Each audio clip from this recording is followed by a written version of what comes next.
జ్యోతిష శాస్త్రపరంగా కాలసర్పదోషం జాతకంలో ఉన్నప్పుడు ఆ కాలసర్పదోషం నుంచి బయటపడటానికి ఎలాంటి ప్రత్యేకమైన విధి విధానాలు పాటించాలో నేటి శుభం లాభం అనే శీర్షికన పరిశీలిద్దాం.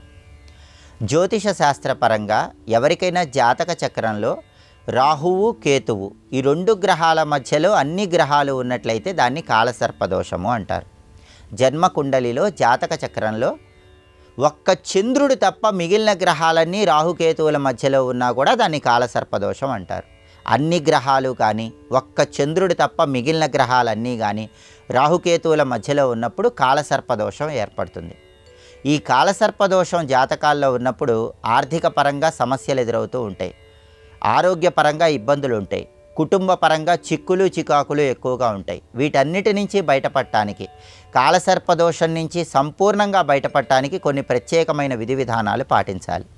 వాటిలో ముఖ్యమైన విధి విధానం ఏంటంటే సోమవారము, శుక్రవారము, శనివారము ఈ 3 రోజుల్లో రాహుకాలం ఉన్న సమయంలో శివపార్వతుల చిత్రపటం దగ్గర ఆవు నెయ్యి దీపాన్ని వెలిగించి శివపార్వతులకి పులగ నైవేద్యంగా సమర్పించి దాన్ని ప్రసాదంగా స్వీకరించి అందరికీ పంచిపెట్టాలి.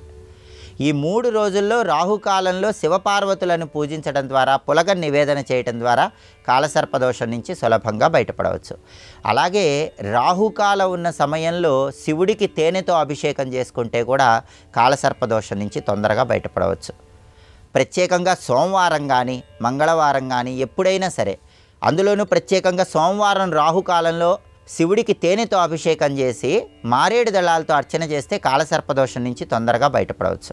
కాలసర్పదోష తీవ్రతను పోగొట్టే శక్తి జమ్మి చెట్టుకు ఎక్కువగా ఉంటుంది. ఎందుకంటే జమ్మి చెట్టు అంటే అది అపరాజితాదేవి స్వరూపం, అమ్మవారి స్వరూపం, రాజరాజేశ్వరీ దేవి స్వరూపం, లలిత అమ్మవారి స్వరూపం. కాబట్టి జమ్మి చెట్టు దగ్గర ప్రత్యేకమైన విధి విధానం 43 రోజుల పాటు పాటించినట్లయితే అన్ని రకాలైన కాలసర్పదోషాలు తొలగిపోతాయి. ప్రతిరోజు కూడా స్నానం చేసి తెలుపు రంగు వస్త్రాలు ధరించి ఎక్కడైనా దగ్గరలో ఉన్న జమ్మి చెట్టు దగ్గరకు వెళ్ళి జమ్మి చెట్టు చుట్టూ 21 ప్రదక్షిణలు కానీ 11 ప్రదక్షిణలు కానీ చేయాలి. ఇలా 43 రోజులు చేయాలి. 43 రోజులు పూర్తయిపోయిన తర్వాత 44వ రోజు జమ్మి చెట్టు సమీపంలో గోధుమ పిండితో తయారు చేయబడిన పదార్థాలు 11 మందికి పంచిపెట్టాలి. ఈ ప్రత్యేకమైనటువంటి విధి విధానం 43 రోజుల పాటు జమ్మి చెట్టు దగ్గర చేసినట్లయితే అపరాజితాదేవి, రాజరాజేశ్వరీదేవి, లలితా పరమేశ్వరీదేవి అనుగ్రహం వల్ల సంపూర్ణంగా కాలసర్పదోషం నుంచి బయటపడవచ్చు. అలాగే కాలసర్పదోషాలన్నీ పోగొట్టుకోవటానికి పరమేశ్వరుడు సర్పాలనే ఆభరణాలాగా ధరిస్తాడు. కాబట్టి శివాలయంలో శివుడికి నాగాభరణాన్ని సమర్పించాలి.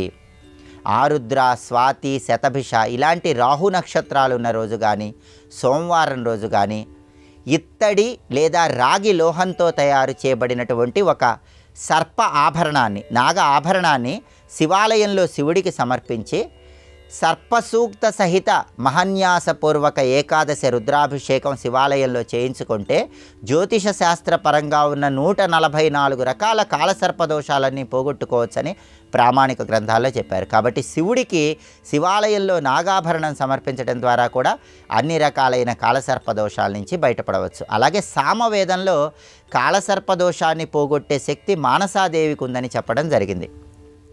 సర్పాలన్నిటికీ తల్లి మానసాదేవి. కాబట్టి మానసాదేవికి సంబంధించిన 2 నామాలు ఉన్నాయి. ఆ నామాలు ఏంటంటే ఓం అస్తీక మాతాయై నమః, ఓం జరత్కారు ప్రియాయై నమః.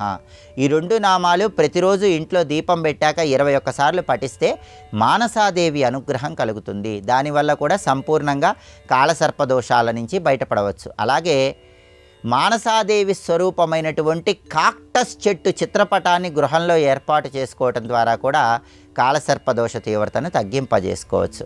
అలాగే కాలసర్పదోషాన్ని పోగొట్టుకోవటానికి ప్రతిరోజు ఉదయం నిద్ర లేచి స్నానం చేశాక నవనాగదేవతల పేర్లు స్మరించుకోండి. అనంత, వాసుకి, ఆదిశేష, పద్మనాభ, కంబళ, శంఖపాల, ధార్త్రరాష్ట్ర, తక్షక, కాళీయ అని 9 నాగదేవతల పేర్లు మనసులో స్మరించుకోవటం ద్వారా కూడా కాలసర్పదోషం నుంచి సులభంగా బయటపడవచ్చు. ఈ ప్రత్యేకమైన విధి విధానాలు పాటించి కాలసర్పదోషాలని తొలగింపజేసుకోవటం, అలాగే వీలైతే ప్రసిద్ధ సుబ్రహ్మణ్య క్షేత్రమైనటువంటి మోపిదేవి క్షేత్రంలో కానీ, కుక్కే సుబ్రహ్మణ్య క్షేత్రంలో కానీ కాలసర్పదోష నివారణ పూజ చేయించుకోవటం ద్వారా సంపూర్ణంగా కాలసర్పదోషం నుంచి బయటపడవచ్చు. కుక్కే సుబ్రహ్మణ్య క్షేత్రంలో ఆశ్లేష పూజ, నాగప్రతిష్ఠ నిర్వహించుకున్నట్లయితే జ్యోతిష శాస్త్రపరంగా ఉన్న 144 రకాల కాలసర్పదోషాల నుంచి సంపూర్ణంగా బయటపడి సమస్త శుభాలను సిద్ధింపజేసుకోవచ్చు.